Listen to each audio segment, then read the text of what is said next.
প্রচুর পরিমাণে নকল নোট সহ এক যুবককে গ্রেপ্তার করল শালিমার জিআরপি। বাজেয়াপ্ত 2,80,000 নকল টাকা। মুর্শিদাবাদের মহারাজপুরের বাসিন্দা সৌমেন পাল নকল টাকা নিয়ে আসছিল। গোপন সূত্রে খবর পেয়ে শুক্রবার রাতে শালিমার স্টেশনে পৌঁছায় জিআরপি আধিকারিকরা। মুম্বাইগামী ট্রেনে ওঠার সময় ওই যুবককে আটক করে পুলিশ। ব্যাগ থেকে পাওয়া যায় নকল টাকা।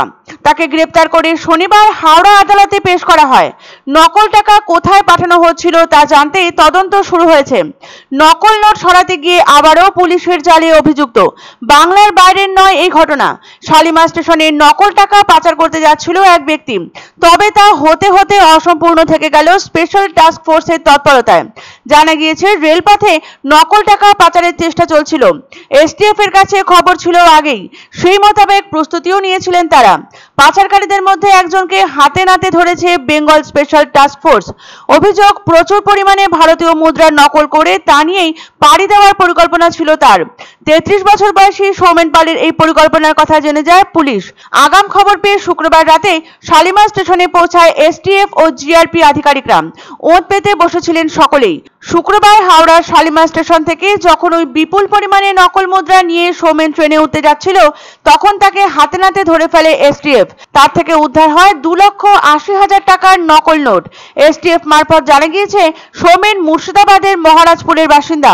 শালিমার স্টেশনে আটকে প্রথমে তার ব্যাগের তল্লাশি নেওয়া হয়। ব্যাগ খুলতে চক্ষু চড়ক গাছ হওয়ার জোগাড় পুলিশ কর্তাদের। ব্যাগের ভেতর থরে থরে সাজানো 500 টাকার নোট। পরীক্ষা করলে জানা যায় ওই নোটগুলো নকল। সৌমেনকে হেফাজতে নিয়ে জিজ্ঞাসাবাদ করে এসটিএফ। সে জানায় ওই নোট নিয়ে মুর্শিদাবাদ থেকে মুম্বাই যাচ্ছিল সে, আর সেই কারণে শালিমার থেকে ট্রেন ধরার পরিকল্পনা ছিল তার। মুম্বাইয়ের লোকমান্য তিলক রেল স্টেশনে নেমে সেখানেই একজনের হাতে নোট ভর্তি ব্যাগ তুলে দেওয়ার কথা তার বিনিময়ে টাকা পেত সৌমেন। তবে সেই টাকা কিন্তু নকল নয়, একেবারে আসল। শালিমার জিআরপি থানায় নকল নোট পাচারের চেষ্টা সংক্রান্ত কেস দায়ের হয়েছে। গোটা বিষয়টি তদন্ত করে দেখছে পুলিশ। বর্তমানে রাজ্যে ভীষণভাবে সক্রিয় রয়েছে নকল নোট পাচারকারী চক্র।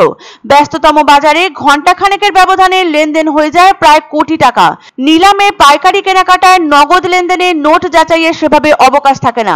সেই সুযোগকে কাজে লাগিয়ে স্বল্প সময়ে নকল নোট ছড়িয়ে দিচ্ছেন পাচারকারীরা। চলতি বছরের প্রথম দিনেও বিপুল নকল নোট সহ ধরা পড়েছিল এক ব্যক্তি। হাওড়া স্টেশন থেকে ওই আন্তঃরাজ্য পাচারকারীকে গ্রেপ্তার করেছিলেন রাজ্য পুলিশের বিশেষ দল।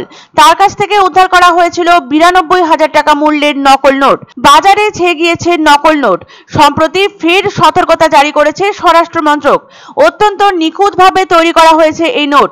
মুদ্রণ ও মানের দিক থেকে একেবারে আসল নোটের মতো দেখতে এই টাকা। স্বাভাবিকভাবে হামেশাই সর্বসাধারণের চোখ এড়িয়ে যাচ্ছে এই নকল টাকা।